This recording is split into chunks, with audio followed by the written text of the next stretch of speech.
नमस्ते my dear students. आशा करता हूँ इस विपदा की घड़ी में आप सभी स्वस्थ एवं सुरक्षित होंगे। कृपया आप लोग सरकार के द्वारा दिए जाने वाले निर्देशों का पालन करें, घर में रहें, बाहर जाएं तो मास्क लगाकर जाएं, सोशल डिस्टेंसिंग का पालन करें। चूंकि हमारा कॉलेज बंद चल रहा है, इसलिए मैं यहाँ भूगोल विषय से संबंधित आपकी सारी समस्याओं के समाधान के लिए हूँ। आपके जो पेपर अभी होने बाकी हैं उनसे संबंधित या भूगोल में आपको जो भी समस्या आती हो उससे संबंधित किसी भी क्वेरी के लिए जो ग्रुप मैंने व्हाट्सएप पे बनाया है आप वहां क्वेश्चन पूछ सकते हैं या यहाँ कमेंट बॉक्स में नीचे आप क्वेश्चंस पुटअप कर सकते हैं। मैं उस पर वीडियो बना करके पोस्ट करूंगा। आज अब चूंकि मैं यहाँ हूं तो मैं आप लोगों को भूकंप के बारे में कुछ बताने वाला हूं। भूकंप से संबंधित क्वेरी इसलिए मेरे दिमाग में आई क्योंकि अभी हाल ही में दिल्ली में भूकंप के झटके महसूस किए गए हैं। तो दिल्ली के संबंध में बाद में बातें की जाएंगी, पहले समझते हैं भूकंप क्या है। देखिए, पृथ्वी पर यानी भूपर्पटी पर जहां हम रहते हैं, जहां इंसान रहते हैं, जो जीवमंडल है, तो पृथ्वी की भूपर्पटी पर होने वाली जो भी हलचल होती है या कंपन होती है उसको हम भूकंप कहते हैं। इसका सीधा संबंध पृथ्वी के भूगर्भ में होने वाली भूगर्भिक हलचलों से जुड़ा है। देखिए, हमारी पृथ्वी का जो भूपर्पटी है वो 6 मुख्य प्लेटों पे बटा हुआ है और ये 6 मुख्य प्लेटें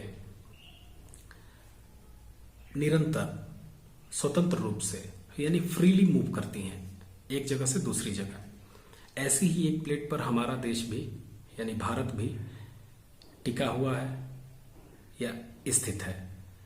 उस प्लेट का नाम है इंडो ऑस्ट्रेलियन प्लेट, जिसे हम सामान्य भाषा में इंडियन प्लेट भी कहते हैं। यह अंशतः महासागरीय और अंशतः महाद्वीपीय है क्योंकि इसमें हिंद महासागर का भी हिस्सा शामिल है। इस प्लेट की टकराहट जब यूरेशियन प्लेट से होती है तो हमें भूकंप के झटके महसूस होते हैं। देखिए, यूरेशियन प्लेट हमारे उत्तर में अवस्थित है। हमारी इंडियन प्लेट का जो बहाव है या जो प्रवाह है वो उत्तर पूर्व दिशा में है। अब उत्तर पूर्व दिशा में ये जा करके और यूरेशियन प्लेट से टकराती है। इस टकराहट के कारण ही हिमालय पर्वत का फॉर्मेशन हुआ है। आप लोगों ने पढ़ा भी होगा हिमालय पर्वत के फॉर्मेशन के बारे में। यदि आपको उसके संबंध में जानकारी चाहिए तो उस पर एक अलग वीडियो बनाना पड़ेगा। अभी यहाँ हम अपने टॉपिक से स्टिक रहते हैं और उसी से जुड़े रहते हैं। तो देखिए, हिमालय जब फॉर्म हुआ तो सबसे पहले महान हिमालय, देन लघु हिमालय, देन शिवालिक, इसी क्रम में तीनों का फॉर्मेशन हुआ। तो जब महान हिमालय का फॉर्मेशन हुआ तो उसके बाद एक भ्रंश बना जो कि महान हिमालय और लघु हिमालय के बीच में है, जिसे हम कहते हैं MCT, मेन सेंट्रल थ्रस्ट। लघु हिमालय और शिवालिक हिमालय के बीच में एक भ्रंश है जिसे हम कहते हैं MBF, मेन बाउंड्री फॉल्ट। और शिवालिक हिमालय और हमारे उत्तरी मैदान यानी जहां हम हैं, उत्तरी मैदान में दिल्ली, उत्तर प्रदेश, बिहार, पश्चिम बंगाल, ये सब राज्य शामिल हैं। तो उत्तरी मैदान और शिवालिक के बीच में एक फॉल्ट है जिसे हम कहते हैं HFF, हिमालयन फ्रंटल फॉल्ट। और दिल्ली में आया भूकंप इसी हिमालयन फ्रंटल फॉल्ट पर आया है। काठमांडू में सन 2015 में अप्रैल मई के महीने में जो भूकंप महसूस किया गया था वो MCT पे आया था, मेन सेंट्रल थ्रस्ट पर, क्योंकि काठमांडू की घाटी महान हिमालय और लघु हिमालय के बीच में ही पड़ती है। ऐसे ही एक भूकंप हिंदू कुश रीजन में आया था दिसंबर 2019 में। यह MBF पर आया था, मेन बाउंड्री फॉल्ट पर। तो अब तक आप समझ चुके होंगे कि फॉल्ट जहां पर भी होंगे वो ही टेक्टोनिक हलचलों के लिए जाने जाते हैं, यानी फॉल्ट पर ही भूकंप आते हैं। एक्चुअली फॉल्ट जो होते हैं वो प्लेट के किनारे पर होते हैं। एक प्लेट जब दूसरी प्लेट से टकराती है तो उसमें कई जगह पर फॉल्ट बन जाते हैं। इन्हीं फॉल्ट के सहारे ही विवर्तनिक हलचलें होती हैं। अब हमारी इंडियन प्लेट जो कि यूरेशियन प्लेट, ये यूरेशियन प्लेट, ये इंडियन प्लेट जो कि यूरेशियन प्लेट के नीचे सबमर्ज हो रही है और यूरेशियन प्लेट ऊपर की तरफ उठ रही है। तो ऊपर की तरफ उठ के ये फोल्ड हुई और ये बना हिमालय। ये हिमालय, ये इंडियन प्लेट इसके नीचे सबमर्ज हो रही है। अगर इसके सबमर्जन में कोई भी रुकावट आती है तो वहां पर भूकंप के लिए ऊर्जा का संकेंद्रण होने लगता है, और जैसे ही वो रुकावट हटती है तो ये ऊर्जा निकल करके और हमारे सतह पर आती है, जो कि भूकंप के रूप में हमें महसूस होती है। देखिए, भूकंप के संबंध में जो ऊर्जा का बिंदु होता है, जहां ऊर्जा संकेंद्रित हो रही है, उसको हम बोलते हैं भूकंप मूल, क्योंकि ऊर्जा वहीं से निकली तो उसको सेंटर बोलते हैं, केंद्र या फोकस बोलते हैं। तो उस केंद्र या फोकस से भूकंप की ऊर्जा निकलती है और सीधे ऊपर 90 डिग्री में पृथ्वी की सतह पर टकराती है। तो जहां पर पृथ्वी की सतह होती है उसे हम क्या बोलते हैं? भूकंप का अधिकेंद्र। वो भूकंप का अधिकेंद्र है। भूकंप के अधिकेंद्र पर सबसे ज्यादा जनधन की हानि होती है, क्योंकि सबसे तीव्र तरंगे यहीं टकराती हैं। भूकंप की तरंगे कुछ इसी प्रकार से चलती हैं, जैसे कि आप किसी तालाब में एक पत्थर फेंकिए और वहां पर लहरें जो चारों तरफ तालाब में प्रसारित होती हैं, ठीक इसी तरीके से केंद्र से भूकंपीय तरंगे चारों तरफ प्रसारित होती हैं। लेकिन जैसे उस तालाब में जहां आपने पत्थर फेंका वहां ज्यादा हलचल होती है, बाकी किनारे की तरफ हलचल कम होती जाती है, वैसे ही भूकंप के केंद्र से चारों तरफ जो भूकंपीय तरंगों की ऊर्जा होती है वो कम होती चली जाती है। इसलिए अधिकेंद्र पर सबसे ज्यादा तबाही महसूस की जाती है। अब बात करते हैं भूकंपीय तरंगों की। भूकंपीय तरंगे देखिए 3 प्रकार की होती हैं। एक होती है पी वेव, एक होती है एस वेव और एक होती है L wave. P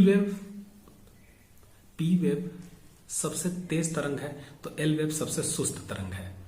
P wave जो कि 8 किलोमीटर प्रति घंटे की 8 किलोमीटर पर सेकंड की गति से, किलोमीटर आवर नहीं, किलोमीटर सेकंड की गति से चलती है। वहीं एस वेव 4 किलोमीटर पर सेकंड की गति से और एल वेव 3 किलोमीटर प्रति सेकंड की गति से चलती है। पी वेव सबसे पहले हिट करती है, सबसे पहली पहुंचने वाली तरंग पी वेव है, लेकिन ये उतना नुकसान नहीं करती है।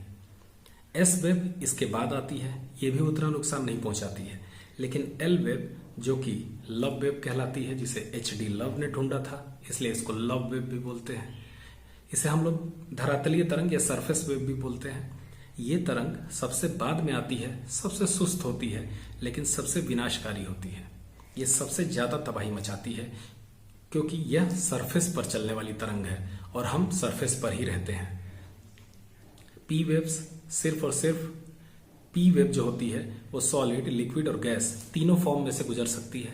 वहीं जो एस वेव होती है ये केवल सॉलिड फॉर्म यानी सॉलिड मटेरियल से ही गुजर सकती है, बाकी लिक्विड और गैस में लुप्त हो जाती है, प्रवेश नहीं कर पाती। ये एस वेव की खासियत होती है, ये सिर्फ और सिर्फ सॉलिड से ही गुजर सकती है।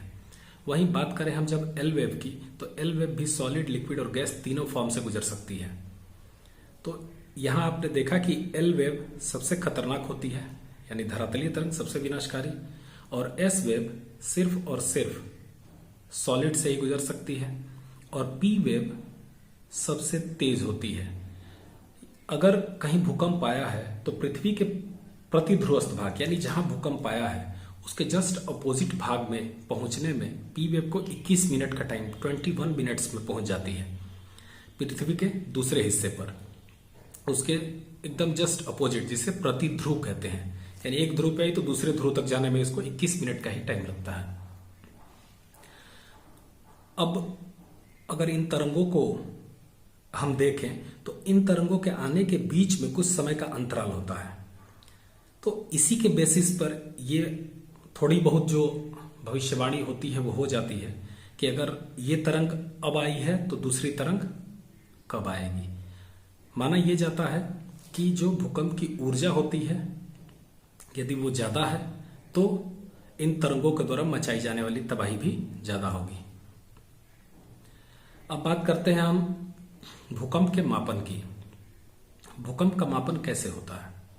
देखिए, भूकंप के मापन के लिए हम मुख्यतः 2 स्केल का प्रयोग करते हैं। एक है मर्कली स्केल और एक है रिक्टर स्केल। मर्कली स्केल जिसकी खोज मर्कली महोदय ने 1902 में की थी और आगे चलकर इसको 1931 में संशोधित किया, वुड और न्यूमैन महोदय ने। इसी संशोधित मर्कली स्केल, जिसे हम MM स्केल भी कहते हैं, पर भारत के भूकंपीय क्षेत्रों का विभाजन किया गया है। पहले भारत में 5 क्षेत्र थे भूकंप के, 5 जोन थे। अब 2010 में इंडियन मेट्रोलॉजिकल डिपार्टमेंट IMD ने उसको चेंज करके 4 कर दिया है। जोन 1 को हटा दिया गया है। अब केवल जोन 2, 3, 4 एंड 5 ही भारत में रह गए हैं। और दिल्ली का पूरा क्षेत्र जोन 4 में आता है, जो कि हाई रिस्क जोन है। तो मर्कली स्केल जो होता है वो भूकंप की तीव्रता को मापता है, इंटेंसिटी को मापता है, जबकि रिक्टर स्केल भूकंप के परिमाण यानी कि मैग्नीट्यूड को मापता है। तो पहले हम अंतर समझते हैं तीव्रता और मैग्नीट्यूड में। देखिए, तीव्रता यानी इंटेंसिटी जो होता है वो हम मनुष्यों के ज्ञानेंद्रिय यानी कि हमारी सोच समझ के आधार पर निर्धारित किया जाता है।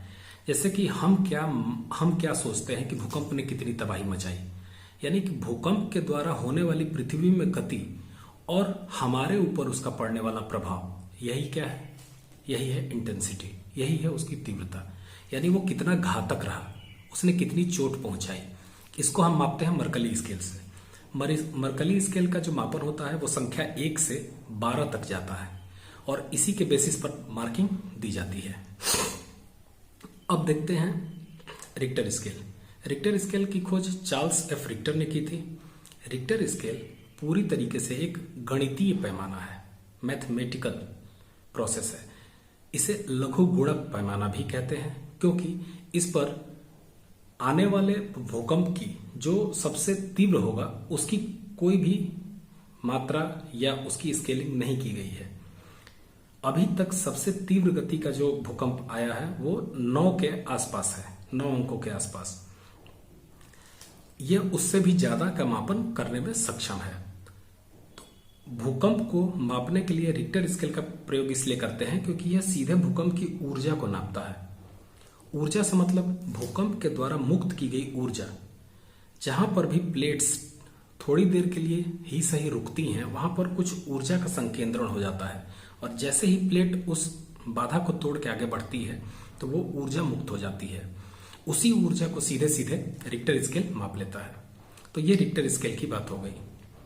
अब दिल्ली से इसलिए ये मैटर जुड़ा क्योंकि दिल्ली जो है हिमालयन फ्रंटल फॉल्ट जोन में आता है। जैसा कि मैंने बताया, शिवालिक हिमालय और उत्तर भारत के मैदान के बीच में यह फॉल्ट पड़ता है। इसी पर अवस्थित है दिल्ली। इसलिए यह एक विवर्तनिक हलचल का क्षेत्र है और इसी वजह से इस क्षेत्र में भूकंप का अनुभव किया गया। भूकंप का केंद्र 6 या 7 किलोमीटर की गहराई पर पृथ्वी के अंदर था, जो कि उत्तर पूर्वी दिल्ली का इलाका था। और तमाम स्टूडेंट्स भी मुखर्जी नगर, वजीराबाद, इन सभी इलाकों में पढ़ने के लिए जाते हैं, हमारे उत्तर प्रदेश से भी। और वही क्षेत्र या उसके आसपास का ही क्षेत्र अधिकेंद्र के रूप में माना गया है। यानी भूकंप का अधिकेंद्र वजीराबाद और मुखर्जी नगर, सोनिया विहार, इन सब इलाकों के आसपास था। तो अब आप जान सकते हैं कि यह भूकंप यदि 6 तीव्रता से ऊपर का आया होता तो क्या तबाही मचाता। वैसे भूकंप के बारे में यह कहा जाता है कि भूकंप किसी को नहीं मारता है, बिल्डिंग मार देती है। इसे हम इस तरीके से भी कह सकते हैं कि भूकंप किसी को नहीं मारता है, सांस्कृतिक भूदृश्य मार देते हैं। सांस्कृतिक भूदृश्य के बारे में या आर्थिक भूदृश्य के बारे में मैंने आप लोगों को बताया भी है। जो हम मानवों के द्वारा बनाए गए भूदृश्य हैं उन्हें हम सांस्कृतिक भूदृश्य कहते हैं। उनमें भी जो हमारे आर्थिक कार्यों में उपयोगी हैं या जो हमें कुछ आर्थिक लाभ प्रदान करते हैं उन्हें हम आर्थिक भूदृश्य कहते हैं। भूकंप से बचाव या भूकंप की भविष्यवाणी के बारे में भी कुछ बात करें तो भूकंप से बचाव, देखिए, यही एकमात्र रास्ता है। भूकंप की भविष्यवाणी अभी तक संभव नहीं हो सकी है क्योंकि यह बड़ी तीव्रता से घटने वाली घटना है। जैसा कि मैंने बताया कि जो भूकंपीय तरंगें हैं वो बड़ी तीव्र गति से चलती हैं, 8 किलोमीटर प्रति सेकंड की गति से। यानी कहीं पर भी कितनी भी गहराई पर भूकंप आए ये कुछ सेकंड्स में आप तक पहुंच जाएंगी। इसलिए इनसे बचाव ही सर्वोत्तम उपाय है।